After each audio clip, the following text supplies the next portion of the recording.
What is up, everyone? Tyler Mooney here at UBS Arena following a disheartening and disappointing 3-0 loss for the New York Islanders against the visiting Seattle Kraken in the first ever matchup between these two teams. It was Jordan Eberle's return to Long Island. It was supposed to happen on Saturday, but of course, big snowstorm game got canceled, so he was finally able to come back and be greeted by the Islanders faithful who watched him play here for 4 amazing seasons. A great video montage in the first period honoring Jordan's time for Long Island, and he received a really nice ovation. But besides that cheering that the Islanders fans did, there really wasn't much to be excited about in this game at all. The first 2 periods flew by. It was a very uneventful first 2 periods.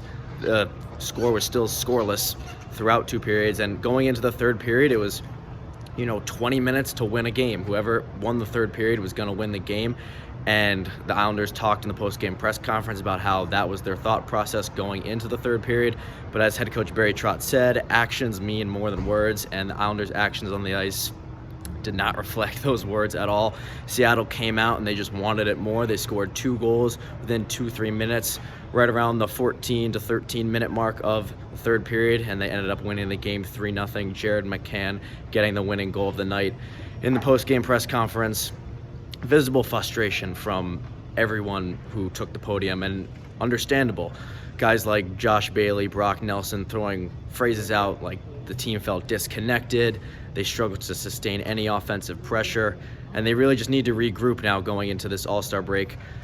Head coach Barry Trotz finished it off saying he was, quote, pissed off, and that it was one of the more disappointing games that he's coached as coach of the New York Islanders. So just those words right there, you can tell how angry and how frustrating tonight was. As I said, we're now entering the All-Star break. The Islanders will get a week off to try and regroup and ingest what has gone on through the first half of the season, and then they'll head back out west on the road trip that was canceled. It was supposed to happen earlier in January. It got canceled. They'll head back out there now and make up some of these games in hand that they have on a lot of teams in the Eastern Conference. So until then, Islanders will not be home for about 2 weeks or so. They'll be taking on the Bruins in mid-February, but they're going to be on the road for a while now, so hopefully they can take this All-Star break and regroup and come out better than they played in the first half of the season. But until then, Tyler Mooney for WFUV Sports.